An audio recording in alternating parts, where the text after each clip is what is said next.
ఒకసారి సాయి వెంకట గారు జ్యోతి గారు మాట్లాడిన తర్వాత మళ్ళీ ఇంద్రాలోకి వెళ్దాం. సాయి వెంకట గారు నమస్తే అండి. నమస్కారం సార్, చిరంజీవి గారు వెండి తెర తెలుగు ఇండస్ట్రీ మీ అనుభవం ఏమన్నా? చిరంజీవి గారికి మొదట జన్మదినం శుభాకాంక్షలు. 70వ జన్మదినం.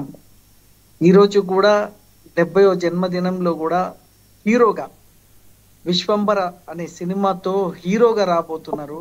అంటే అది గ్రేట్.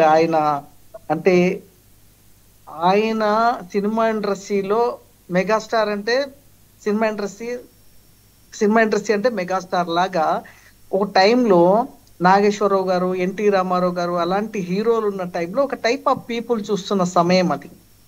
అప్పుడు ఒక మెరుపులాగా వచ్చాడు చిరంజీవి. ఆ చిరంజీవి గారి పాటలు, ఆయన డాన్సులతో, ఆయన ఫైట్లతో టోటల్ ఒక 1 ఇయర్ బేబీ నుంచి 100 ఇయర్స్ వాళ్ళు చూసే స్టెమినా సినిమా ఇండస్ట్రీకి వచ్చింది. అప్పుడు అంటే ఒక టైప్ ఆఫ్ పీపుల్ చూసేవాళ్ళు అంతకు ముందు సినిమా. ఎప్పుడైతే చిరంజీవి గారు ఎంటారో ఒక టైప్ అంటే టోటల్ ఇండస్ట్రీని షేక్ చేశారు. అంటే షేకింగ్ ఆ పాటలు కానీ, ఆ డాన్సర్స్ కానీ అన్నిటితోటి మొత్తం ఇండస్ట్రీ ఆయన పైన అంటే ఆయన ఒక స్వయం కృషితో వచ్చిన వ్యక్తి, నో బ్యాక్గ్రౌండ్, ఒక టాలెంట్ తో వచ్చి చాలా మందికి ఇన్స్పిరేషన్. ఈవెన్ ఎవరైనా నేను వచ్చినా, చిన్ని కృష్ణ గారు కానీ ఎవరు వచ్చినా సినిమా ఇండస్ట్రీకి చిరంజీవి గారే ఒక ఇన్స్పిరేషన్. ఆయనను చూసే సినిమా ఇండస్ట్రీకి వచ్చే వాళ్ళు ఉంటారు. అలాగా ఈరోజు సినిమా ఇండస్ట్రీకి వచ్చిన 90% పీపుల్ ఏదైతే నటులు, టెక్నీషియన్స్ ఉన్నారో చిరంజీవి గారి ఇన్స్పిరేషన్. ఒక డాన్స్ లో కానీ, ఓ యాక్టింగ్ లో కానీ, పెర్ఫార్మెన్స్ లో కానీ, అంటే మనం ఒక దేవుణ్ణి ఎలాగైతే చూస్తామో సినిమా ఇండస్ట్రీకి వస్తే చిరంజీవి గారిని అలా చూసుకుంటూ వచ్చాం. సో ఇక చిరంజీవి గారికి నాకు చాలా టైంలో మీటింగ్లలో ఇందులో కలిసాము, బట్ కలిసి వర్క్ చేయలేదు.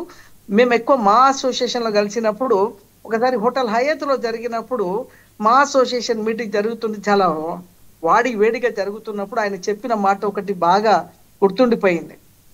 చెడును చెవులో చెప్పాలి, మంచిని మైకులో చెప్పాలి. అంటే ఆయన ఎంత సాఫ్ట్ నేచర్ అంటే ఒక రాజకీయాలకు వచ్చిన, ఒక సినిమా ఇండస్ట్రీలో వచ్చిన ఈ రోజు వరకు కూడా ఒక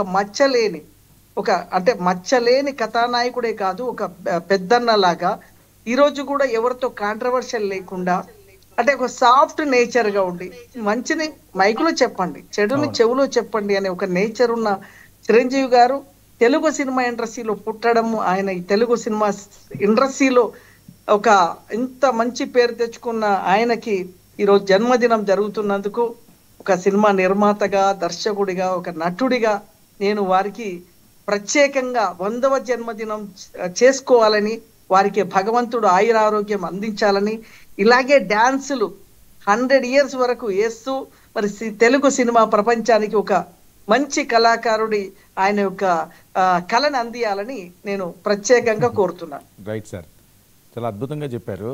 నెక్స్ట్ దయచేసి ఎవరో చిరంజీవి గారి ఏజ్ని ఇంకా ప్రస్తావించడం మానేద్దామండి. చాలా హృదయాలు బాధపడుతున్నాయి. ఏంటి ఆయనకి 70 ఏంటి, ఎందుకు అలా మాట్లాడుతున్నారు మీరని నాకు మెసేజ్లు కూడా వస్తున్నాయి.